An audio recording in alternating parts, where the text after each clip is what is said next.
بسم اللہ الرحمن الرحیم۔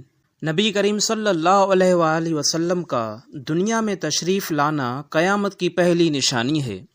آپ صلی اللہ علیہ وآلہ وسلم کی بعثت کے ساتھ ہی قیامت کے سلسلے کی شروعات ہو گئی، کیونکہ آپ صلی اللہ علیہ وآلہ وسلم آخری نبی ہیں اور ہم آخری امت۔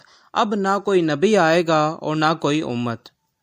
علم کا اٹھ جانا اور جہالت کا پھیل جانا قیامت کی نشانی ہے۔ علماء کا دنیا سے اٹھ جانا اور سوشل میڈیا پر جاہلوں کا فتویٰ دینا عام ہو چکا ہے۔ نمبر 3، شراب کو حلال سمجھا جانے لگے گا۔ آج کئی ملکوں میں شراب عام ہے، حتیٰ کہ مسلمان بھی اسے فیشن سمجھ کر پیتے ہیں۔ زنا عام ہوگا اور فخر سے کیا جائے گا۔ آج کے ڈرامے اور فلمیں زنا کو محبت کا نام دے کر خوبصورت انداز میں پیش کر رہے ہیں، نعوذ باللہ تعالی۔ مرد عورتوں کی مشابہت اختیار کریں گے اور عورتیں مردوں کی۔ فیشن میں مرد عورتوں کی طرح بناؤ سنگار کرنے لگے ہیں اور عورتیں مردوں جیسے کپڑے اور انداز اپناتی ہیں۔ ناچ گانے اور موسیقی عام ہو جائے گی۔ آج کے دور میں ہر موبائل میں گانے بھرے ہوئے ہیں اور ہر تقریب موسیقی کے بغیر ادھوری سمجھی جاتی ہے۔ سود عام ہوگا، لوگ اسے کاروبار سمجھیں گے۔ لوگ سودی قرضے لے کر کاروبار کرتے ہیں اور کہتے ہیں یہ تو بزنس کا طریقہ ہے۔ امانت میں خیانت عام ہو جائے گی۔ دوستوں، رشتہ داروں اور کاروباری ساتھیوں میں خیانت روزمرہ کی بات بن چکی ہے۔ والدین کی نافرمانی عام ہو جائے گی۔ بچے ماں باپ کو اولڈ ہوم میں چھوڑ آتے ہیں، ان کے ساتھ بدسلوکی کرتے ہیں۔ دوستوں کو ماں باپ پر ترجیح دی جائے گی۔ نوجوان دوستوں کے ساتھ وقت گزارتے ہیں مگر ماں باپ کو وقت دینا بوجھ لگتا ہے۔ عورتیں بازاروں کی زینت بن جائے گی۔ عورتیں بغیر ضرورت بازاروں میں گھومتی ہیں۔ پردہ اور شرم ختم ہو گئی ہے۔ لباس تو ہوگا مگر برہنگی والا۔ آج کل فیشن کے نام پر اتنے چست اور مختصر کپڑے پہنے جاتے ہیں کہ بدن ظاہر ہوتا ہے۔ نماز کو بوجھ سمجھا جائے گا۔ بہت سے مسلمان کہتے ہیں مصروف ہوں، نماز بعد میں، حالانکہ وقت نماز کا ہی ہوتا ہے۔ علم کے نام پر گمراہی پھیلائی جائے گی۔ کچھ لوگ خود ساختہ تعویلات سے دین کو بگاڑ رہے ہیں اور نئے اسلامی نظریات پیش کر رہے ہیں۔ لوگ مسجدوں میں صرف دنیاوی باتیں کریں گے۔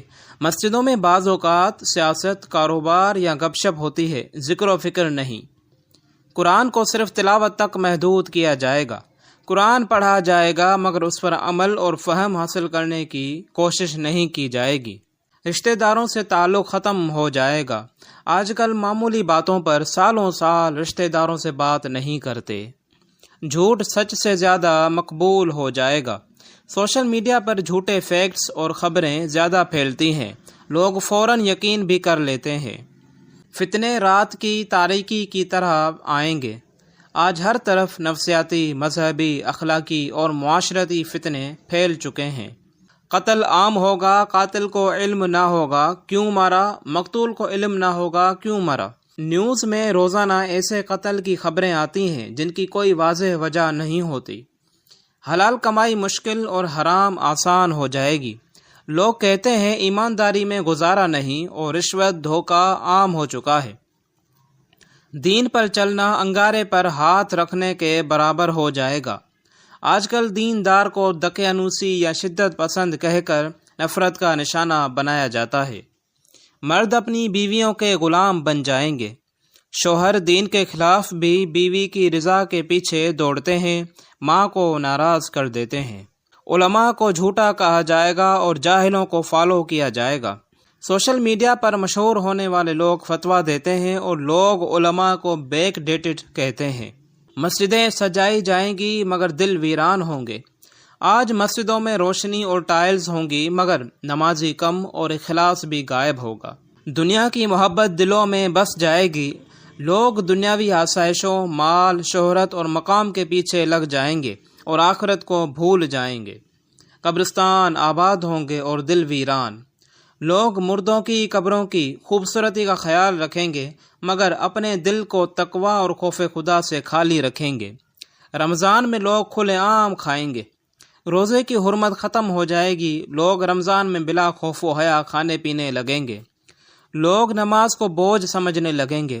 نماز پڑھنے کو وقت کا ضیاع اور مشقت سمجھا جائے گا۔ دل اس کی طرف مائل نہ ہوں گے۔ لالچ اور حرص عام ہو جائے گی، لوگ کبھی بھی مال و دولت سے مطمئن نہ ہوں گے اور ہمیشہ مزید خواہش رکھیں گے۔